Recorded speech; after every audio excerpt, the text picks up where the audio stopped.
Alright guys, we are at the gym now. Dynamic push effort, car sauna in full effect. Going into the gym with a full sweat on. Are you crazy? No. I believe in the tactics, so I'm going to apply them to my efforts. Let's go move some weight. Let's go move it fast, and we'll talk afterwards.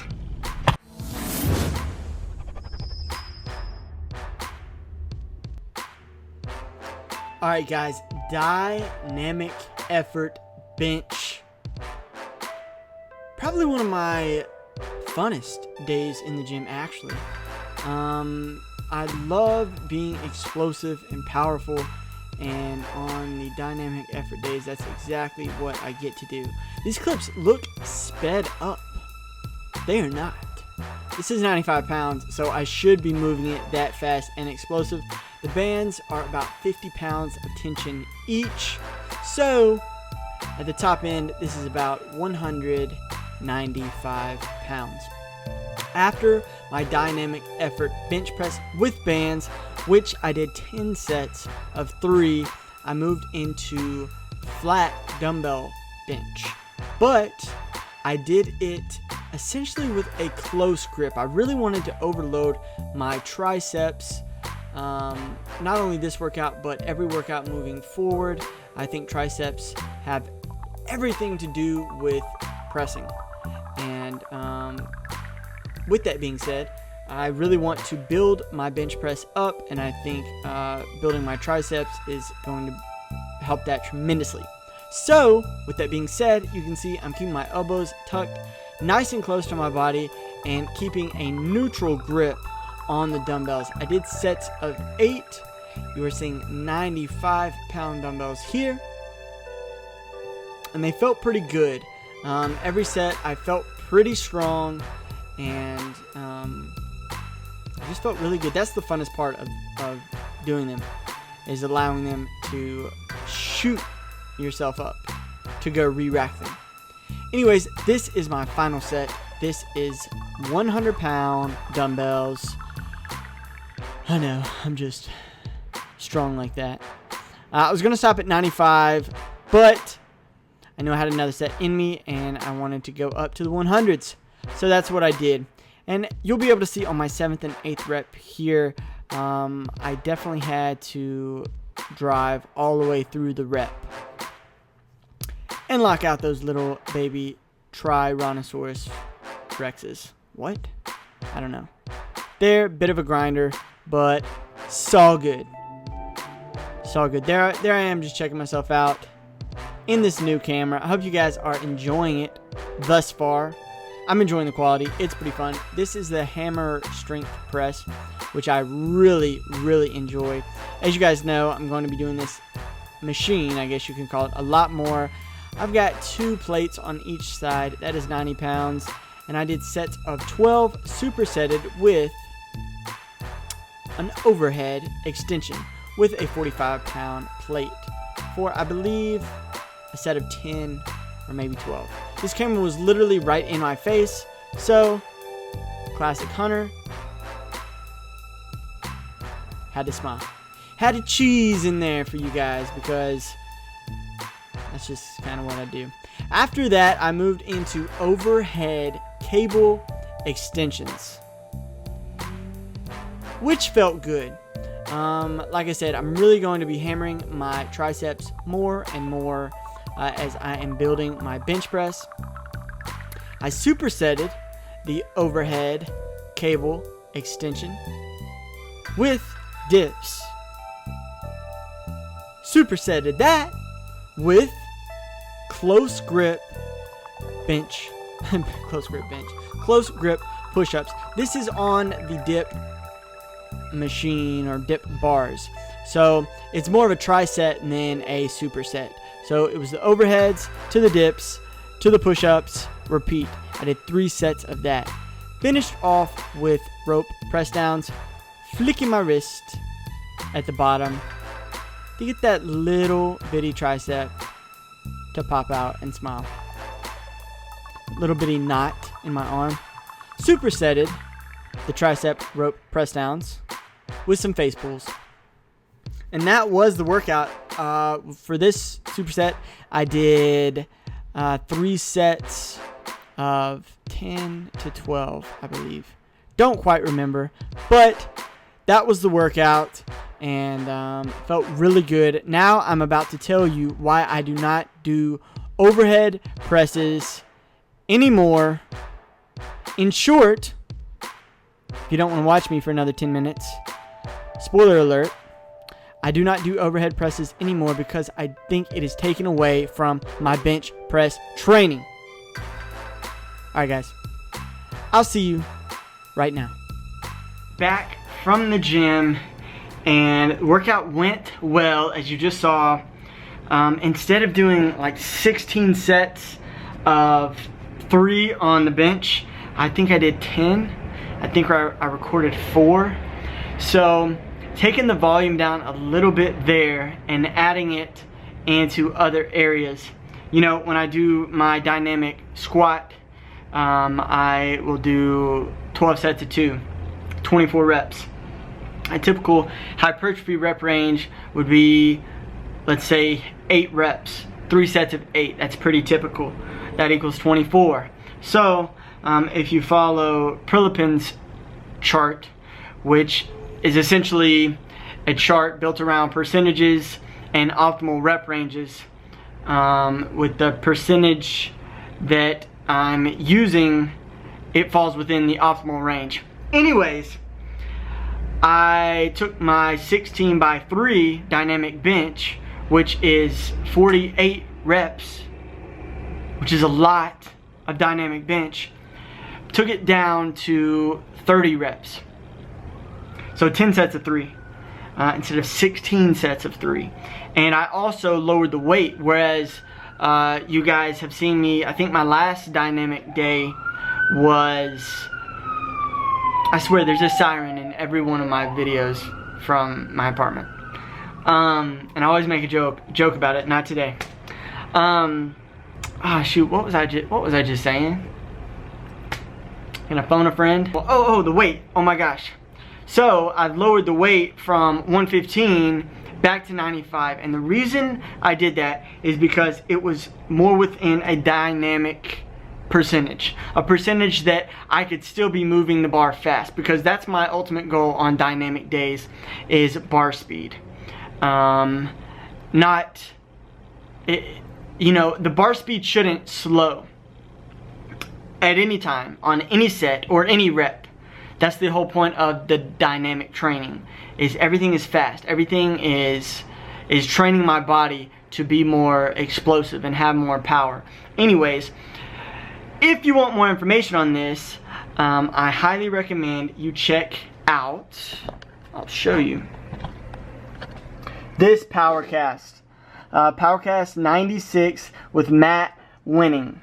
It is amazing, as are all the PowerCast, but this one really put in perspective what dynamic training is trying to accomplish.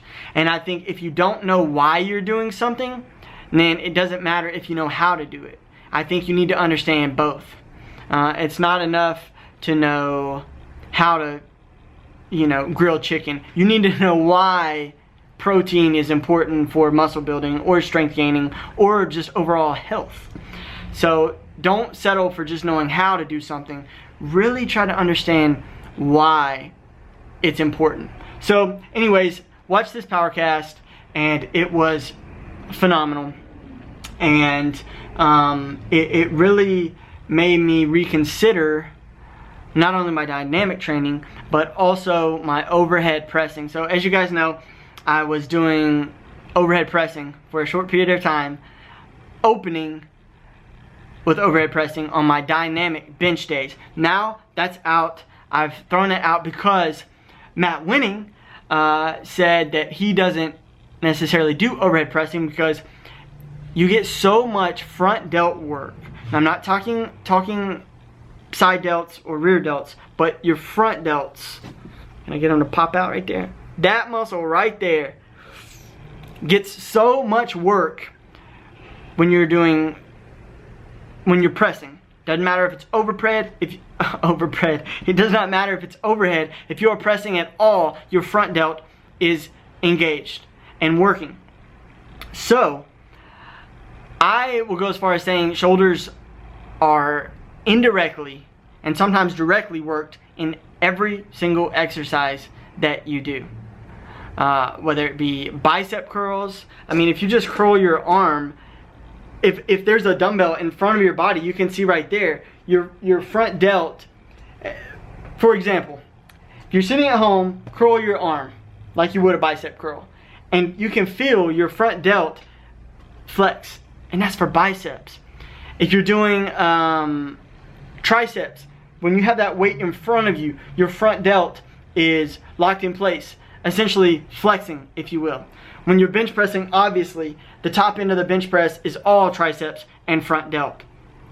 When you're in a squat position and you're locked in, if you feel your shoulders, they're engaged. So literally, in every movement that you do, your front delt is either directly or indirectly worked. At least mine is. Thus, it never really fully recovers. And I think that's why I've had so many shoulder issues in the past, is because I have overtrained my shoulders. Not only am I currently bench pressing twice a week, but you know, if I had another shoulder day in there, or if I was training twice a day, it's just too much for your shoulders to do if you are focused on gaining strength. If you're focused on hypertrophy, you're not going to be pushing them to maximal efforts as much, or at least heavy weight that much. So I would go as far as saying you could train them more often. Back when I was really trying to build bigger shoulders, I was training them twice a week, and then I was benching, you know, once a week. But it wasn't a bench day; it was a chest day, because I had the bro split, bodybuilding style split, you know, chest, back, legs, shoulders, bis, and tris. That would be a 5-day split. But on Saturday, I would go back in and work back and shoulders again. And the back day earlier in the week would be focused on rowing for back thickness, and the back day at the end of the week would be focused on pulling in a vertical plane to work on width. Anyways, that's back when I was, I guess, bodybuilding, but it's just the only way I knew to train. Hold on, gonna take a phone call real quick. That was my dad. The thing I love when he calls, short and sweet. I mean, our talk times are usually under a minute, because we handle business. We get things done. Dad, if you're watching this, much love to you.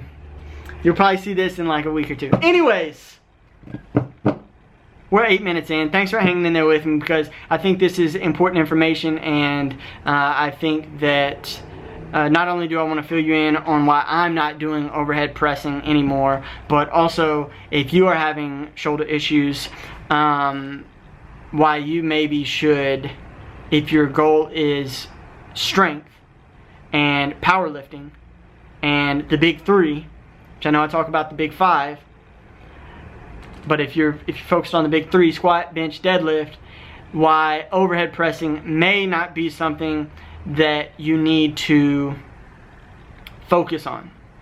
Now, that doesn't mean you shouldn't occasionally do some overhead presses with some dumbbells, but I don't think that you need to be, or at least for me, I'm not going to be training front delts, period.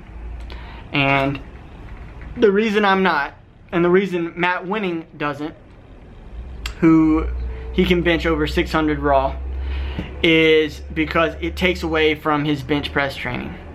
So if you don't get anything else from this video, make sure that everything that you're doing is supplementing. If your focus is strength on the big three, everything that you're doing is supplementing the big three. And don't be doing something that may be beneficial for another application. I think if you're not overhead pressing and you are a weightlifter, an Olympic weightlifter, that's what weightlifting is, clean and jerk and snatch, you have to be overhead pressing. You have to be overhead pressing. Everything that you're doing is overhead.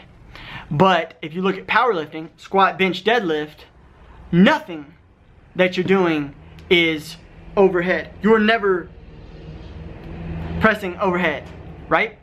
You are pressing outwards, you are squatting, and you are lifting up.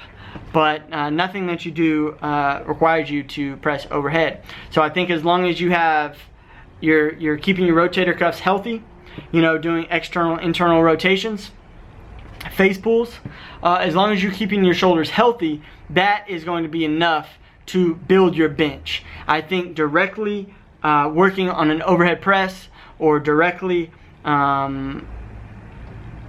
you know, lifting heavy overhead, if you have 2 bench days, is going to lead to overtraining, and your shoulders just won't be able to keep up, and it will take away from your bench press training. If you're training bench once a week, then, and you are powerlifting and you're trying to get stronger on the bench, then I would highly suggest you bench twice a week. My split, which I'll put my program out after I run it and fine tune it, but it's essentially a 6-day split, 5 to 6 day split with push, legs, hypertrophy pull, dynamic push, dynamic legs, max effort pull, off, repeat. And the first push and legs are max effort. So it goes max effort, hypertrophy, dynamic, max effort. Anyways, I'll get into that later. This is a long video, as most of mine are. But the point I want you to get from all of this is, make sure all the exercises you are doing are supplements to your goals long term, so you don't run the risk of essentially overtraining and taking away from whatever your focus is. If your focus is powerlifting, your focus is the big 3, you want to improve your bench, your squat, and your deadlift, then maybe reconsider how you train your front delts, because they are going to be getting a lot of work from your bench pressing. Anyways, those are my words, those are my thoughts. They happen to be congruent with Matt Winning's thoughts and actions. So he knows a few things about bench pressing. I'm learning, been doing it 11 years, but I'm still continuing to learn, continuing to try new things. I challenge you to do the same, so I hope you hear my thoughts with open ears and an open mind. You don't have to try it, but if you're having the same problem I am, as far as your shoulders just never really feel 100% super healthy, then maybe they are overtrained and maybe you need to do less overhead pressing. Anyways, that is all I have for today. Thank you for watching. Thank you for subscribing. Thank you for liking the video if you do and you throw me a thumbs up. That's always cool. I will see you guys tomorrow.